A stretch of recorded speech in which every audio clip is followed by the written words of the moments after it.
Halo permisa, berjumpa lagi dengan kami di One News Internasional TV One Newscom. Taiwan akan merilis buku panduan pertahanan sipil baru minggu depan yang memberikan petunjuk kepada warga tentang cara bertindak jika terjadi invasi militer Tiongkok. Panduan ini juga menegaskan pesan bahwa Taiwan tidak akan menyerah di tengah meningkatnya tekanan militer Tiongkok. Informasi lainnya, Australia memperkuat pertahanannya dengan armada drone bawah laut canggih bernama Ghost Shark yang mulai beroperasi pada Januari 2026. Proyek senilai 18 triliun ini merupakan bagian dari kesepakatan AUKUS dan melengkapi rencana pembelian 11 fregat siluman dari Jepang. Selengkapnya hanya di One News Internasional.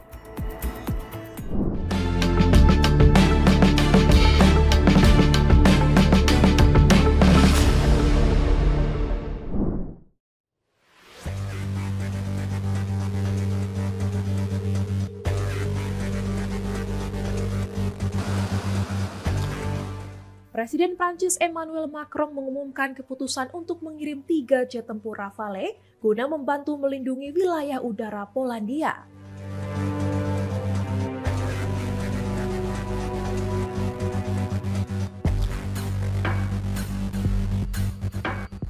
Langkah ini diambil menyusul insiden masuknya drone-drone Rusia ke wilayah Polandia yang memicu kekhawatiran NATO.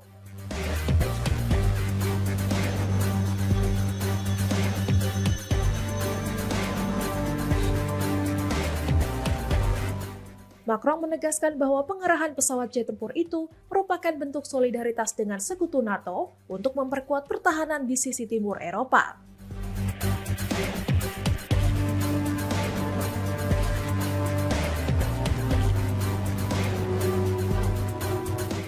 Ia menyampaikan komitmen tersebut setelah berbicara langsung dengan Perdana Menteri Polandia Donald Tusk.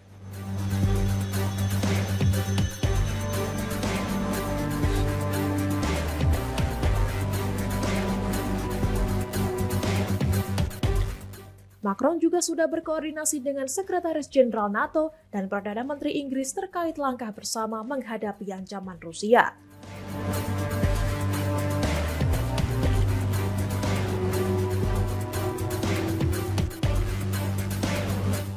Menurutnya, Prancis dan sekutunya tidak akan tunduk pada intimidasi Rusia yang semakin meningkat di kawasan.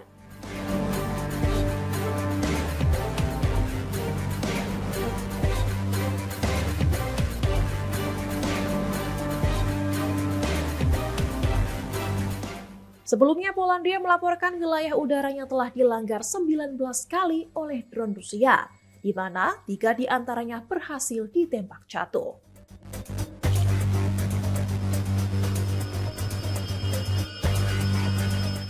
Pemerintah Polandia menyebut peristiwa itu sebagai serangan yang belum pernah terjadi sebelumnya terhadap negaranya, NATO maupun Uni Eropa.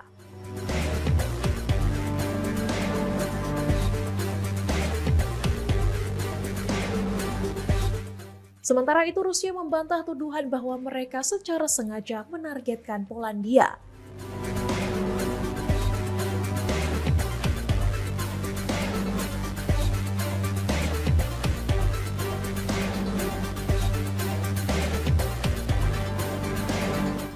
Dewan Keamanan PBB dijadwalkan menggelar rapat darurat atas permintaan Polandia untuk membahas insiden drone tersebut.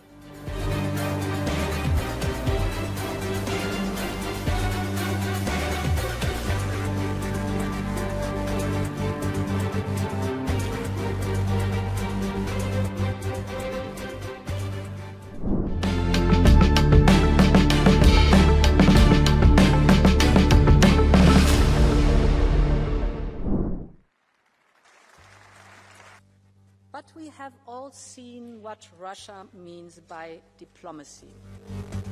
Putin refuses to meet President. Presiden Komisi Eropa Ursula von der Leyen mengumumkan bahwa Uni Eropa sedang mempersiapkan sanksi ke-19 terhadap Rusia pada Rabu 10 September 2025 waktu setempat. Langkah ini diambil seiring dengan peningkatan dukungan militer dan finansial yang diberikan kepada Ukraina.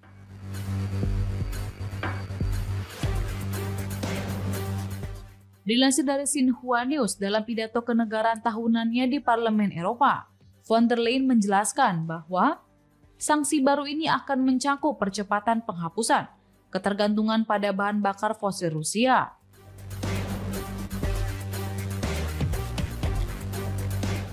Serta penindakan tegas terhadap armada bayangan Rusia yang sering digunakan untuk menghindari sanksi.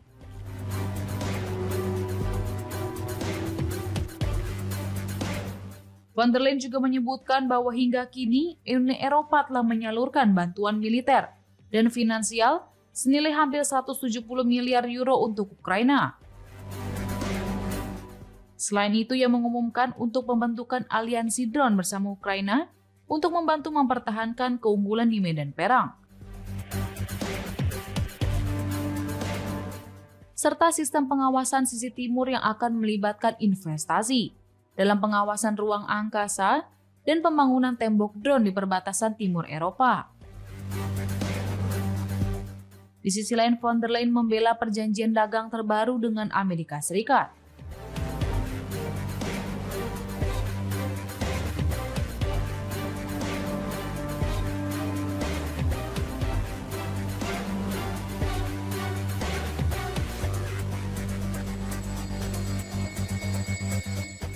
Ia menyebutnya sebagai kesepakatan terbaik bagi Eropa untuk mencegah terjadinya perang dagang yang merugikan.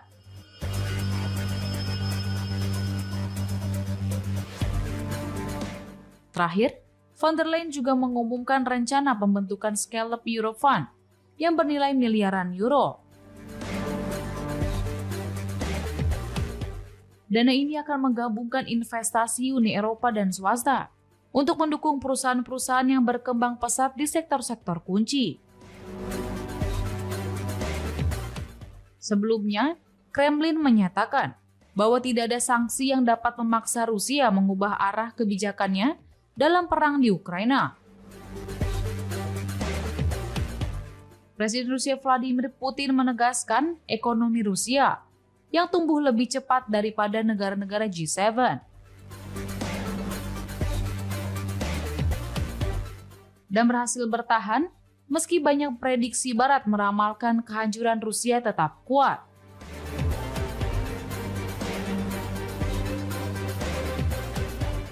Untuk itu, Putin memerintahkan para pejabat dan pebisnis untuk melawan sanksi dengan segala cara.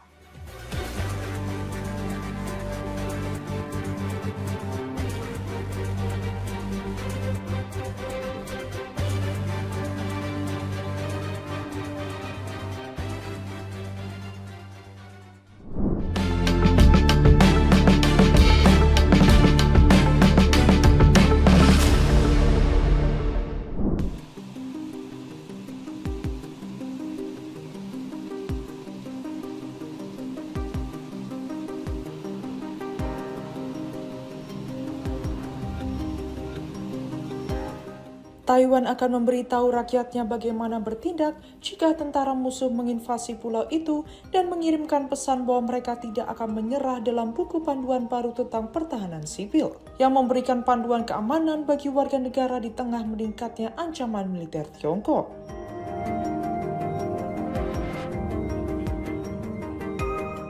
Taiwan yang demokratis yang menghadapi tekanan militer Tiongkok yang semakin meningkat untuk memaksanya menerima klaim kedaulatan Tiongkok akan merilis panduan pertahanan sipil baru minggu depan yang untuk pertama kalinya akan merinci skenario seputar invasi Tiongkok.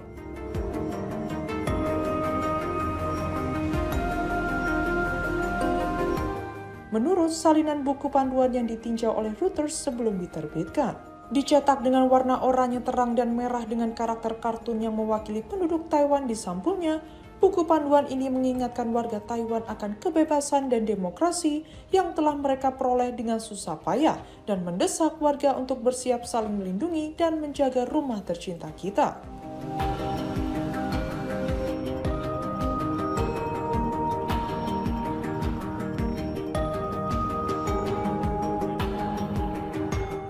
Lin Feifan, Wakil Sekretaris Jenderal Dewan Keamanan Nasional Taiwan yang mengawasi upaya tersebut, mengatakan kepada Reuters bahwa Taipei telah mengambil inspirasi dari panduan bertahan hidup dari negara-negara lain, termasuk Ceko, Prancis, dan Jepang, serta belajar dari negara-negara demokrasi lain.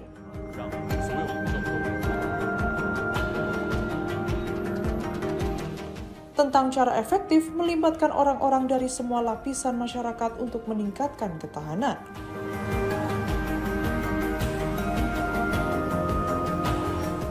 Buku panduan tersebut memberikan daftar skenario yang mungkin dihadapi Taiwan, mulai dari sabotase kabel bawah laut dan kelumpuhan cyber serta inspeksi kapal Taiwan oleh negara musuh.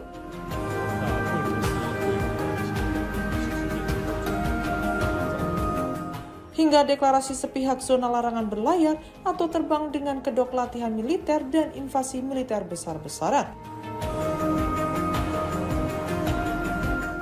Saat perang dan ketika keberadaan musuh yang dicurigai terdeteksi, masyarakat diimbau untuk segera meninggalkan area tersebut atau berlindung di tempat aman, yang jauh dari jendela, serta menghindari mengambil foto atau video dan mengunggahnya.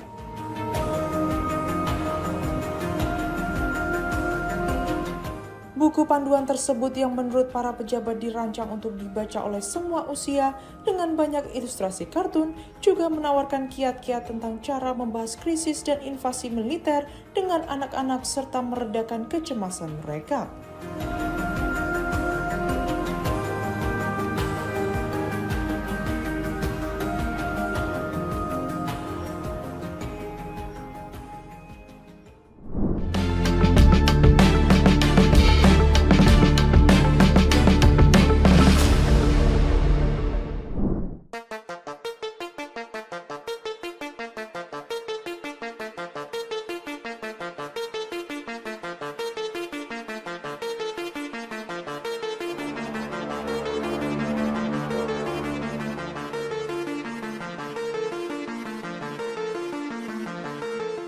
Pesawat NATO menembak jatuh pesawat tak berawak Rusia setelah memasuki wilayah udara Polandia dalam serangan ke Ukraina pada Rabu 10 September 2025.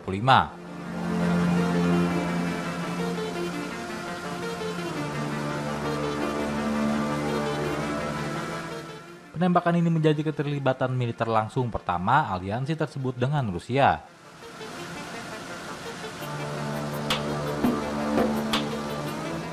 Sejak Moskow melancarkan invasi skala penuh pada tahun 2022 ke Ukraina.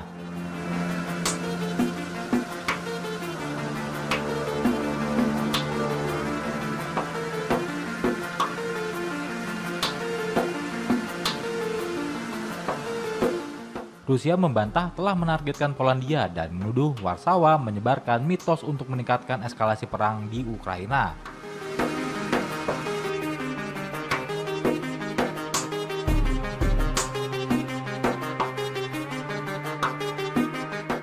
Namun para pakar politik dan militer barat mengatakan serangan Rusia itu merupakan upaya yang disengaja untuk menguji pertahanan sikap negara barat.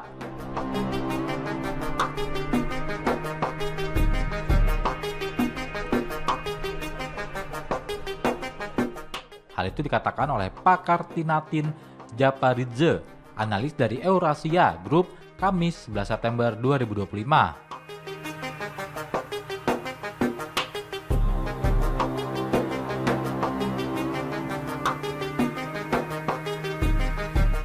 Japaridze menambahkan insiden tersebut menggarisbawahi kesiapan Moskow untuk mendorong batas dan memanfaatkan setiap kerentetan yang dirasakan di sepanjang sisi timur NATO. Bahkan jika Rusia saat ini tidak mencari konfrontasi militer langsung dengan negara anggota NATO.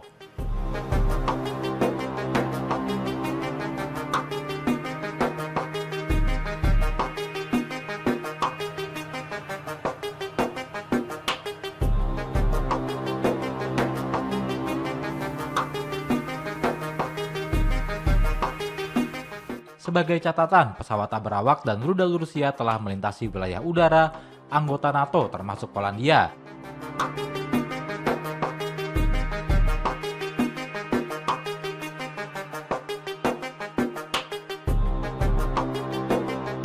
Beberapa kali selama perang 3,5 tahun Moskow, tetapi hingga kini tidak ada negara NATO yang mencoba menembak jatuh mereka.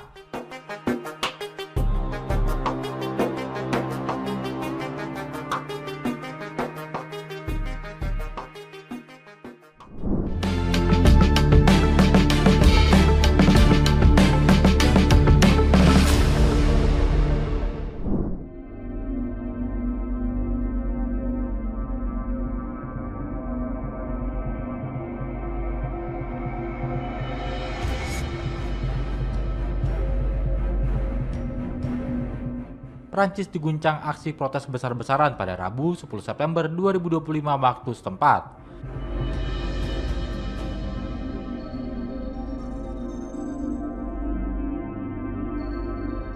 Setelah Perdana Menteri Francois Bayrou digulingkan melalui mosi tidak percaya di parlemen.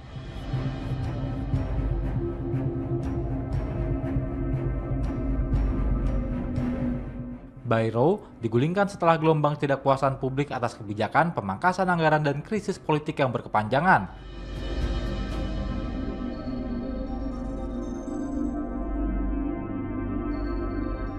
Kerusuhan meluas di pusat kota Paris ketika para pengunjuk rasa memblokir jalan, membangun barikade, dan menyalakan petasan.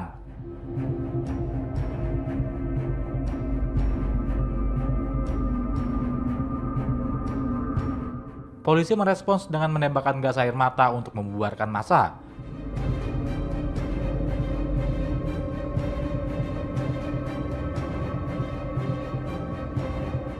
Sementara pasukan pemadam kebakaran juga diterjunkan untuk memadamkan api yang membakar sebuah restoran.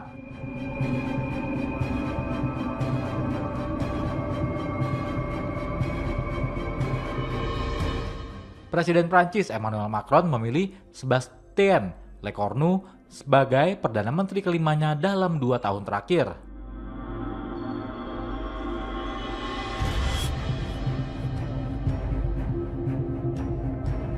Sébastien Lecornu menggantikan Francois Bayrou yang digulingkan dalam pemungutan suara di parlemen pada hari Senin 7 September 2025.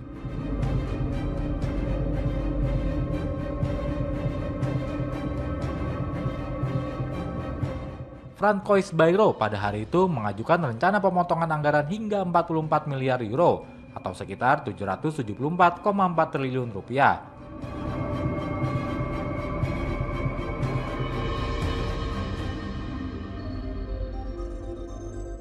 Didukung oleh 194 suara dan ditolak oleh 364 suara di parlemen.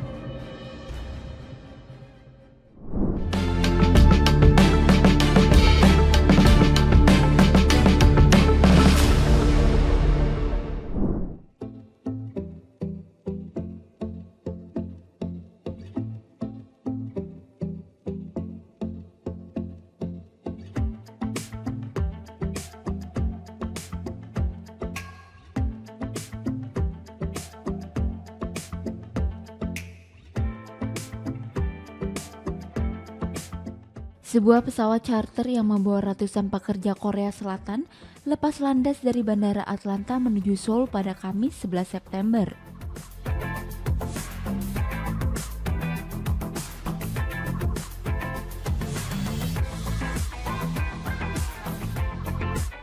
Sekitar 300 pekerja Korea Selatan ditangkap pekan lalu bersama lebih dari 150 orang lain dalam razia imigrasi di Georgia.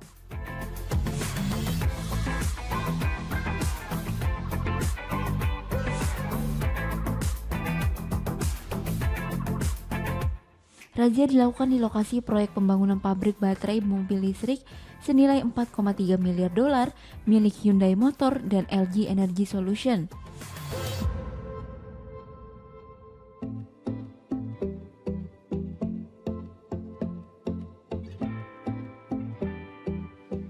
Pemerintah Amerika Serikat memutuskan memulangkan sebagian besar pekerja tersebut melalui penerbangan charter khusus.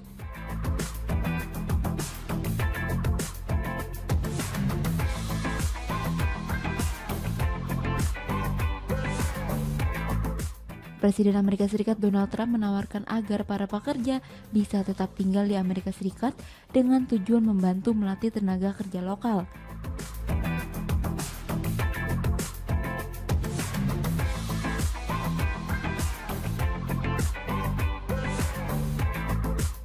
Meski ada tawaran, dari ratusan pekerja hanya 1 orang yang memilih untuk menetap di Amerika Serikat.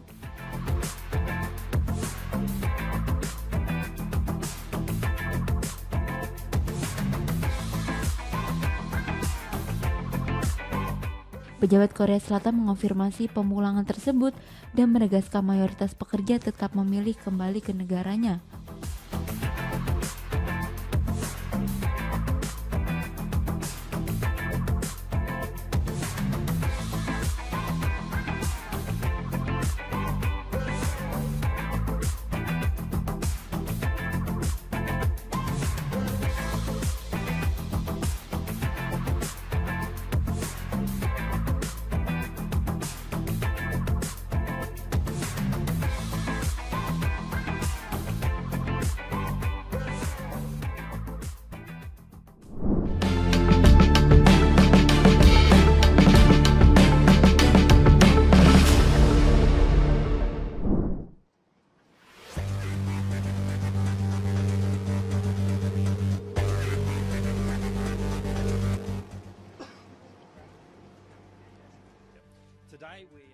Pemerintah Australia mengumumkan rencana memperkuat militernya dengan armada drone bawah laut canggih bernama Ghost Shark.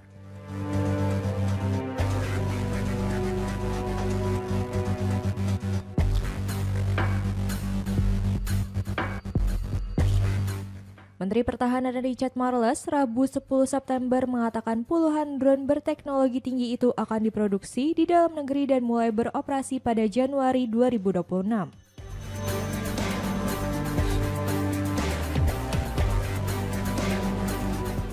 Untuk mewujudkan proyek ini, Canberra menandatangani kontrak senilai 1,7 miliar dolar Australia atau sekitar 18 triliun rupiah dengan Anduril Australia.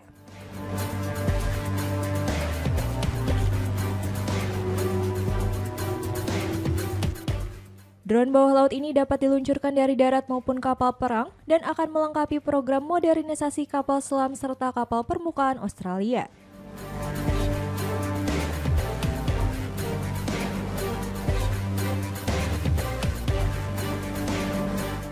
Pengembangan Ghost Shark sejalan dengan kesepakatan AUKUS yang diteken bersama Amerika Serikat dan Inggris pada 2021.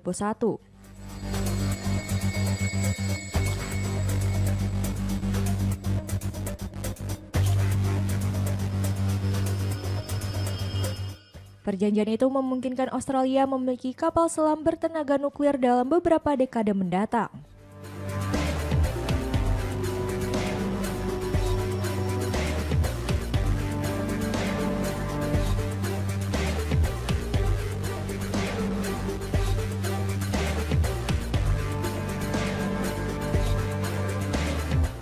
Namun, AUKUS sempat menuai kritik di Amerika Serikat karena dianggap membebani stok kapal selam nuklir Angkatan Laut.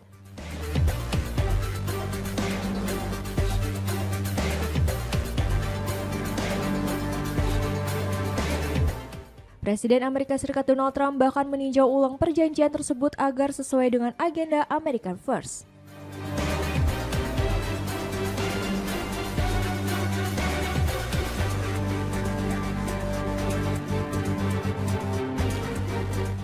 Meski demikian, Marles optimis proyek ini bersama kapal selam nuklir di masa depan akan memperkuat pertahanan Australia secara signifikan.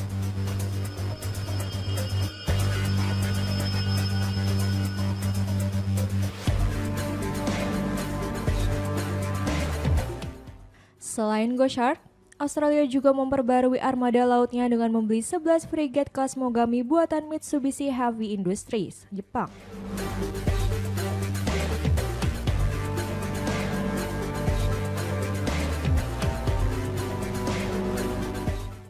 Kontrak senilai 6 miliar dolar Amerika Serikat atau sekitar 98 triliun rupiah ini menjadi salah satu ekspor pertahanan terbesar Jepang sejak Perang Dunia II.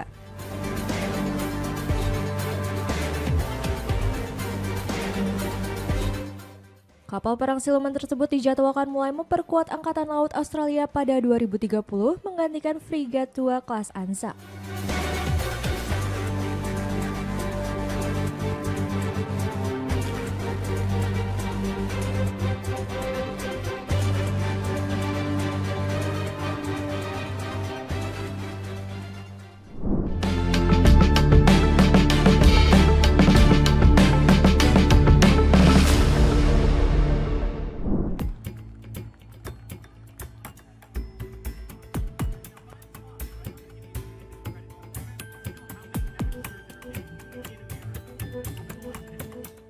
Aktivis sayap kanan sekaligus loyalis Presiden Amerika Serikat Donald Trump, Charlie Kirk tewas ditembak saat membahas soal penembakan massal di Universitas Utah Valley pada Rabu 10 September 2025.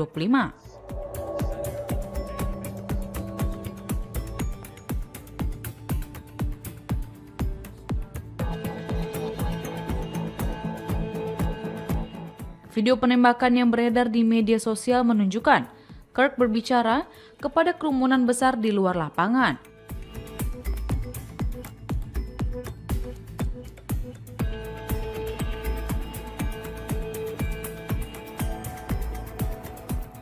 Beberapa saat kemudian jatuh dari kursi dengan tangan di leher setelah suara keras tembakan.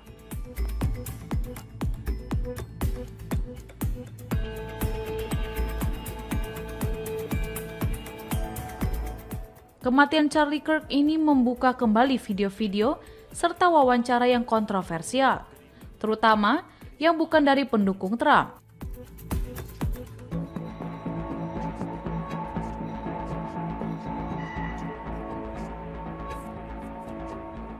Semasa hidupnya, Kirk terkenal sebagai sosok yang belak-belakan, sehingga pernyataannya banyak memicu kontroversi.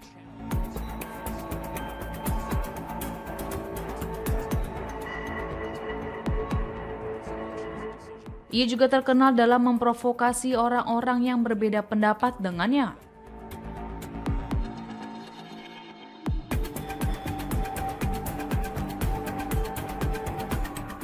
Pendukung Trump ini dikenal dekat dengan Israel dan pernah berkomentar soal tidak ada orang Palestina dalam sebuah debat terbuka.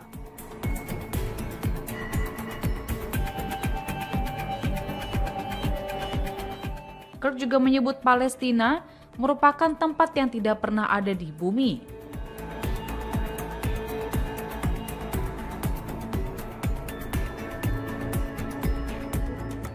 Ia berulang kali menyatakan iman Kristen evangelisnya dan merupakan pendukung setia Israel selama debat di kampus-kampus.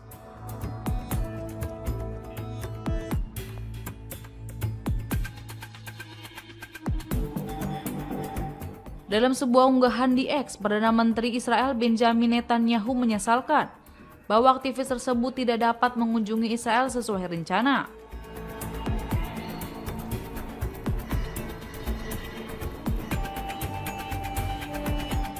Beberapa tahun yang lalu, Kirk berkomentar bahwa beberapa kematian senjata api di Amerika Serikat layak membayar harga.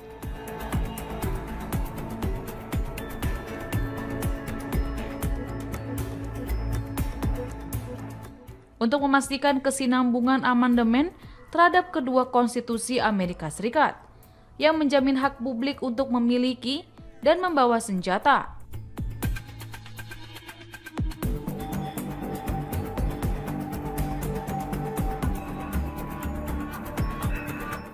Detik-detik sebelum Kirk ditembak, ia juga mengadakan debat terbuka yang membahas penembakan massal di Amerika Serikat selama dekade terakhir.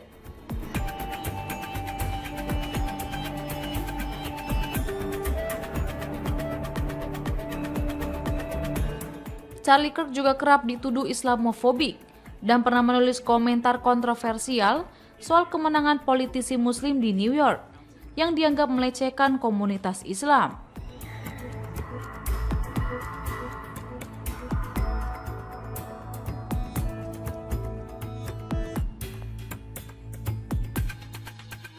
Kritik makin tajam ketika ia hadir di konferensi organisasi AIC for America, kelompok yang dikenal luas anti-Muslim.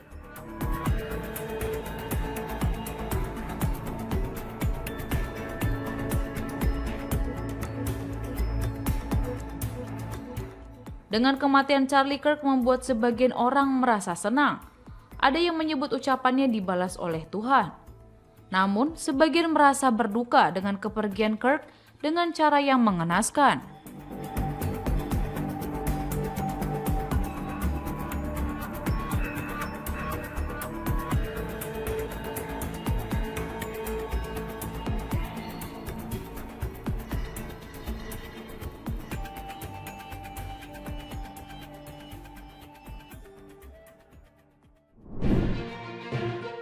Demikian informasi yang dapat kami sampaikan permisa.